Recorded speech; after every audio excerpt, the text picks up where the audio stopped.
बात करूंगी भारत की और आपको मैं बताऊं कि जी भारतीय फौज यानी भारतीय सेना मई 2025 की जंग के बाद this is the first time Pakistan के 5 ड्रोन्स उनके ऊपर भारतीय फौज अपने फायर खोलती है और इस सब के अंदर पाकिस्तान के ड्रोन्स मार गिराने का दावा। इसमें दो पॉसिबिलिटीज है, एक सब सरफेस को भी हिट कर सकते हैं। वो चाहे तो दुनिया की तारीख का पांसा पलट सकते हैं। इंडियन फौज चाहे तो दुनिया की तारीख का पांसा पलट सकती है। लाइन ऑफ कंट्रोल जो है मकबूजा वादी के अक्रॉस, वहां पर मल्टीपल ऐसे इंस्टेंसेस हुए हैं, मल्टीपल ऐसे वाकयात हुए हैं जहां पर ड्रोन्स जो हैं वो इंट्रूड करने यानी कि भारत के अंदर दाखिल होने की ड्रोन्स जो हैं उन्होंने कोशिश की है। भारतीय फौज की जानिब से ऑपरेशन सिंदूर 2 का इशारा दिया जा रहा है। लंच कितना महंगा पड़ रहा है अब, क्योंकि उसका बिल आ गया कि भाई साहब आपने वो जो रिब्स खाई थी, वो जो चांपें खाई थी। ताकतवरों के सामने पतलूने छोड़ के भागने वालों ने आके उसकी कीमत अदा करें। जो वादा किया वो निभाना पड़ेगा और अगर निभा ना पाए तो फिर ट्रंप के सामने सर कलम कराना पड़ेगा। ख्वाजा आसिफ साहब ने कहा हम तो अमेरिका के बगैर रह ही नहीं सकते, वो तो वेंटिलेटर है हमारा, हम घुटनों पे आ जाएंगे अगर अमेरिका ने कोई कदम उठा लिया। और 4 बार कॉल का जवाब ना देना, या 4 बार एक सुपर पावर का फोन आ रहा है आपको और आप उससे बात नहीं करते। वो एक कहते हैं वो बैठने को कहते हैं सर, ये लेट जाते हैं हमारे वाले तो। इंडियन आर्मी ने इसके ऊपर फायर खोल दिया पाकिस्तान के ड्रोन पर। मई 2025 की जंग के बाद this is the first time कि इंडियन मीडिया ने डायरेक्टली पाकिस्तान पर एक बहुत बड़ा इल्जाम लगाया है। पाकिस्तान के 5 ड्रोन्स मुख्तलिफ जगहों से उड़ान भरकर भारत की सरजमीन में दाखिल होते हैं। पाकिस्तान के ड्रोन्स जो हैं उनके ऊपर भारतीय फौज अपने फायर खोलती है और इस सब के अंदर पाकिस्तान के ड्रोन्स मार गिराने का दावा। Multiple drone intrusion attempts reported near line of control in Jammu and Kashmir. ये बेसिकली कह रहे हैं कि लाइन ऑफ कंट्रोल जो है मकबूजा वादी के अक्रॉस, वहां पर मल्टीपल ऐसे इंस्टेंसेस हुए हैं, मल्टीपल ऐसे वाकयात हुए हैं जहां पर ड्रोन्स जो हैं वो इंट्रूड करने यानी कि भारत के अंदर दाखिल होने की ड्रोन्स जो हैं उन्होंने कोशिश की है। और इस सब के अंदर मैं आपको यह बताऊं कि हिंदुस्तान टाइम्स क्या कह रहा है।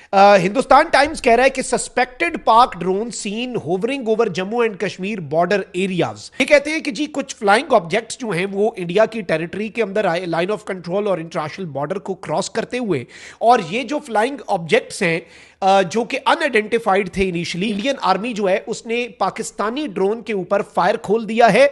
नौशेरा सेक्टर जो है, लाइन ऑफ कंट्रोल का जो राजौड़ी का नौशेरा सेक्टर जो है उसमें इंडियन आर्मी ने पाकिस्तान के ड्रोन के ऊपर, पाकिस्तान की तरफ से मुबैना तौर पर ड्रोन आया, इंडिया की टेरिटरी के अंदर दाखिल हुआ, लाइन ऑफ कंट्रोल की वायलेशन हुई और इंटरनेशनल बॉर्डर की भी। फिर ये कहते हैं कि LOC Rajouri sector, Republic TV Arnab Goswami वाला रिपोर्ट कर रहा है कि इंडियन आर्मी ने इसके ऊपर फायर खोल दिया पाकिस्तान के ड्रोन पर।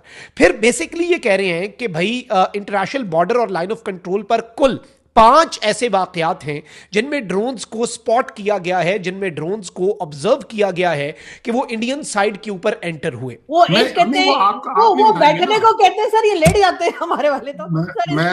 मैं आपको बता रहा हूँ, आप बड़ी नादान है। मैंने तो कभी नहीं कहा कि यूएस उठाएगा, पता नहीं कौन उठाएगा मुझे तो नहीं पता। अब ये भी मेरे से ही बुलवाओगी कि उठाएगा भी कौन।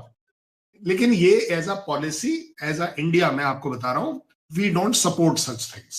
वी डोंट हैव, हमारे कैरेक्टर में नहीं है, कमजोरी है। मैं तो कहता हूं इंडिविजुअली मेरा ये सोच है, ये हमारी कमजोरी है कि हम मॉरली इतना ज्यादा बायस्ड हैं कि नहीं यार, भगवान के सामने कोई गलत काम नहीं होना चाहिए, अल्लाह के सामने गलत नहीं होना चाहिए, किसी को उठाना ठीक है या नहीं है, वगैरह वगैरह।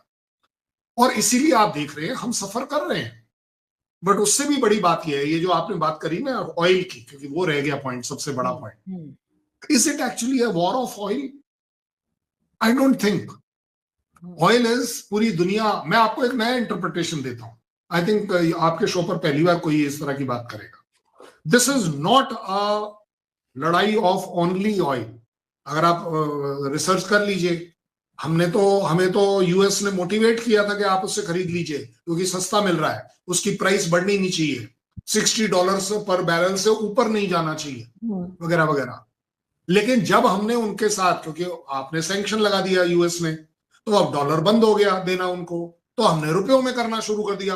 वो हमारी किस्मत अच्छी या नेगोशिएशन अच्छी कि वो रशिया ने एक्सेप्ट कर लिया, तो हमने धनाधन ले लिया, क्योंकि हमें तो रुपीज में फायदा होता है, हमें डॉलर में फायदा नहीं होता है। अब कुछ समय बाद उनकी वो स्टेज आई कि रशिया ने बोल दिया कि नहीं जी, हम कितना रुपीज का क्या करें, तो उन्होंने बोला चलिए आप हमें चाइनीज युआन में दे दिए, हमने युआन में दे दिया, इसलिए हमारी खरीद फरोख्त ज्यादा होगी। सो जो लड़ाई है वो इस समय दुनिया में जो कन्वे किया जा रहा है कि डॉलर की सुप्रीमेसी एक्सचेंज में रहनी चाहिए, और उस सुप्रीमेसी के लिए ये एक सिर्फ एग्जाम्पल है कि चलिए वेनेजुएला का मैक्सिमम, आज तो उन्होंने ये भी बोल दिया ना कि 50 मिलियन बैरल वो यूएस को दिए जाएंगे और यूएस उसे बेचेगा। अच्छा, उसके आगे वाला सेंटेंस आप पढ़िएगा, बड़ा इंटरेस्टिंग है। उसके आगे ये भी बोला गया है, उसके बाद देखा जाएगा कि इस पैसे को कैसे इस्तेमाल किया जाए वेनेजुएला के लिए, कैसे इस्तेमाल। अरे भाई, उनका ऑयल, उनके लिए पैसा तो आप दीजिए ना। हाँ बिल्कुल, बड़ी सीधी बात है। लेकिन सर ईरान क्यों खौफजदा है जी? नहीं, ईरान इसलिए ना, क्योंकि देखिए ईरान के लिए बहुत बड़ी तकलीफ ये हो गई कि ईरान अपना ऑयल बेच नहीं पा रहा था।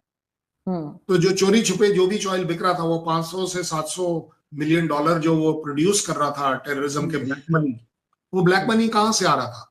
वो इसी ऑयल से आ रहा था जो वेनेजुएला के बिक रहा था, क्योंकि वेनेजुएला में बैन लगा हुआ है, वो बेच नहीं सकते, उनकी प्रोडक्शन कैपेसिटी बहुत लो हो गई थी। लेकिन ब्लैक मार्केट वाला ये 100 लीटर इधर से निकाल दिया, 10,000 लीटर वहां से, 1 लाख लीटर वहां से, ये तो चलेगा।